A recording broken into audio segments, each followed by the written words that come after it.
Yon, mga idol, mga ka-small time breeder, good morning sa inyo. Nandito pa rin tayo sa ating munting manukan. Gusto ko lang na sagutin yung tanong ng mga nagko-comment sa aking video na saan daw ba yung location ng aking munting manukan.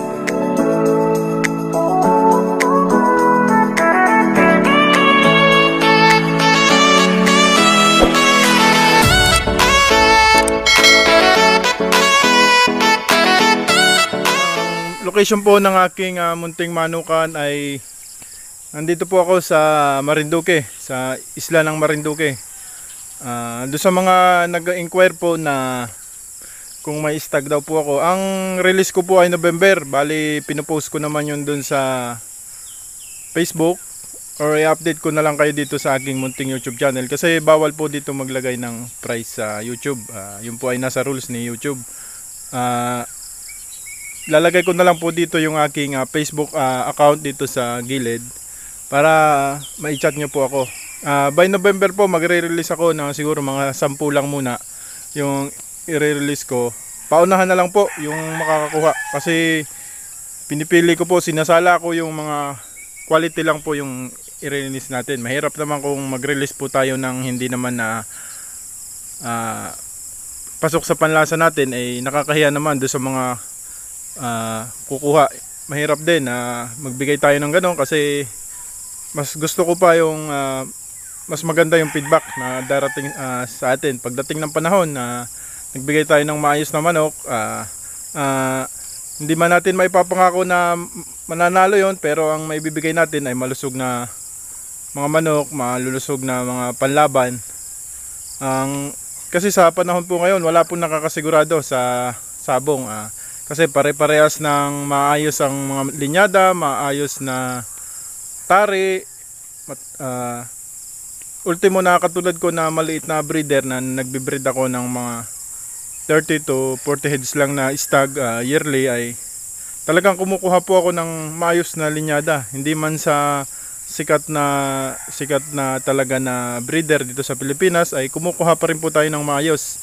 Doon sa kaya lang po ng ating budget na may naglalaan tayo yearly ng pambili ng kahit isang pullet o isang broodstag para ma-upgrade po natin yung ating mga manok dito sa aking munting manukan. Yon, mga ka-small time breeder, doon sa mga nagpa-shoutout nga po pala ay at doon sa mga nag-subscribe ay maraming salamat po sa inyo na sa suporta ninyo, at pagdating po ng panahon ay ako po yung makakabawi sa inyo. Basta yung sinabi ko po doon sa unang video ko ay pag naabot po natin yung subscribers na yun ay magpaparapol po ako na isang pullet. Pipili po ako doon sa mga paborito ko na linyada dito sa aking munting manukan.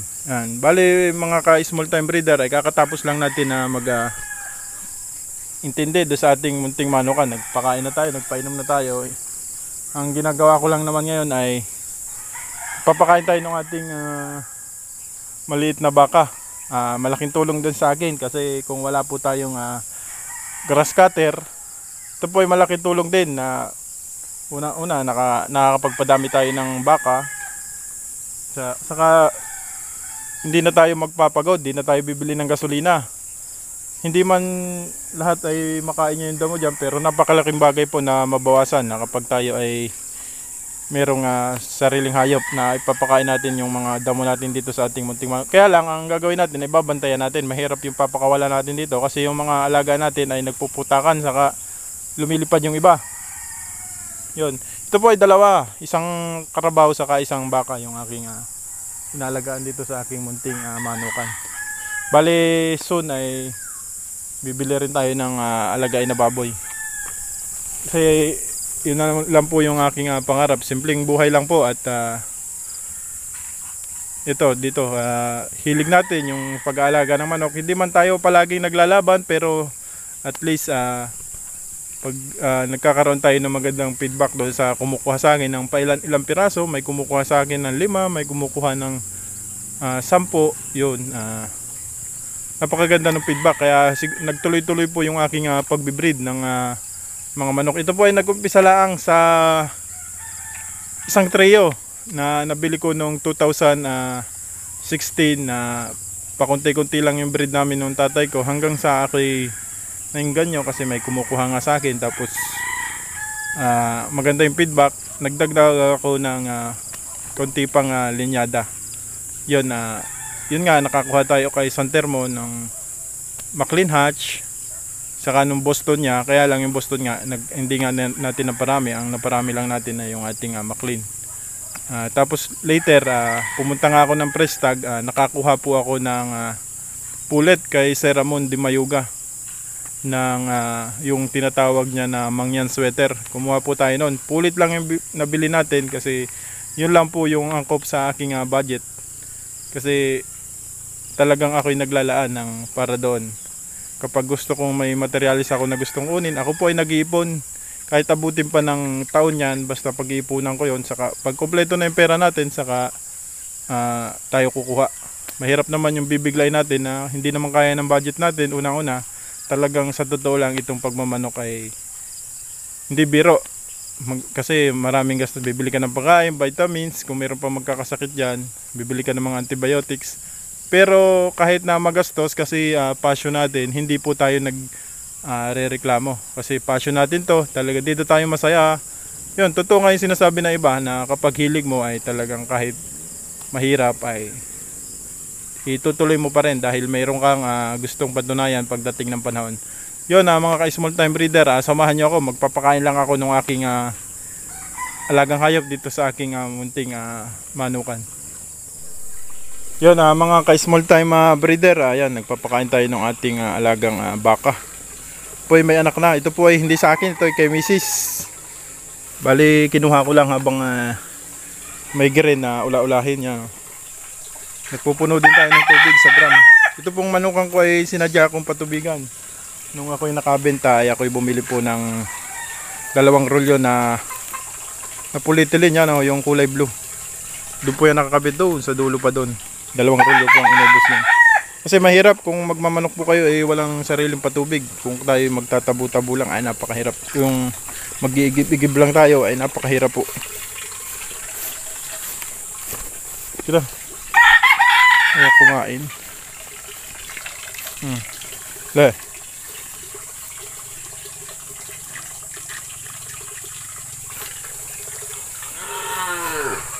Ba na, o nga. Ang ating Maclean, ito po ay naka-prepare sa ano ko. Naka-prepare sa aking magiging broodstock yan. Pagdating ng panahon po, yan po ay magiging aking broodstock. Ano, mahigit kinakain yung damo, maubos-ubos.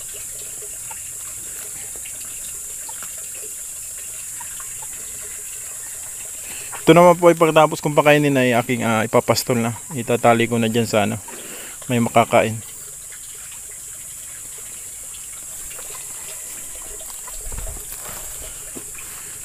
Yan po ay ano lang, pasamantala. Dahil yung aking grass cutter po ay nasira. Ay wala pang pambiling sa ngayon. Pag tayo nakabenta po ay ako po ay bibili ng bagong grass cutter. Ganun lang po ang aking technique. Hindi po ako, wala po akong pambili ngayon. Pag ako po ay may pambili na at ako ay nakabenta dito sa aking mga alagang manok, ay bumibili po ako ng gamit para dito. Ano pala nakain yan? Le.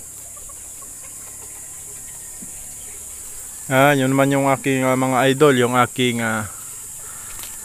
mga bagong cord na late born po yan. Ang release naman po nito ay December or January. 7 piraso. Pero ang release ko lang po niya na 5 or 6. Kasi magtitira po ako ng isa. Lagi po ako nagtitira kasi mahirap naman kung mauubusan ako. Ay napakaganda po ng score sa akin ng mga white na yan. White po na yan ay nagmula sa white jacket ni Sir Lloyd, pagtaka ng Highlander sa Indang Highlander Game Farm. Yung nag-champion po ng UCBA, solo champion. Alam ko ay 7 stag po yun. Ako po ay nakabili sa kanya ng trio noon. Ayan po. Pero pinasukan ko na po yan ng dinevelop ko po kung saan ay dinevelop ko ng naayon sa gusto ko. na nakikita ko sa kanila, physical at yung kanyang laro. Pero maganda na po ang laro niya mga yan, kaya lang dinagdagan ko sila ng may dinagdagan ko sa kanila. Kaya na at nang ikaw ay nabubusog, kaya na at nang ako hindi nagatabas. Gawa po ng kabilang yan ay kugunan ay. Yan o. Kabila po na yun ay may tanim po na gabi, San Fernando.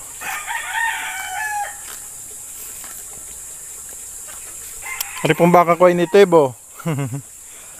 Hindi po ari hybrid. Pero masipag po aring umanak. Sabi ng aking biyanang gawa ng ari may unang anak nasa paalagaan na. Wala po ang teknik din sa amin. Pag ikay may baka ay di mo kayang ulahay ka po yung magpaalaga. Sa mga gusto mag-alaga. Yan. Yan. Nung parang na yat pa yung manok niya.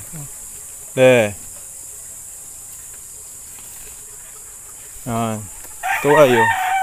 Itong banati ayo. Gawa pa pag hindi mo po ito abantayan, ito yung mag-asabid sa ano. Ito po yung masabit yung mga nakatali natin dyan ayo. Ayaw kainin to ay. Ba't ayaw kainin?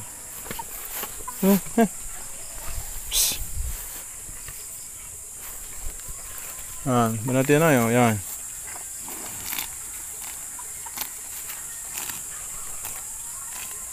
May ginaman, nakain mo yan, oh. Hindi na ako gatabas. Yun mga ka-small time breeder, papakainin ko lang yung aking baka at aking ipapastol ito. Yan Basta January, December po, mag-release po ako nitong aking mga white, yan mga sample po. Yan ay kakacord lang.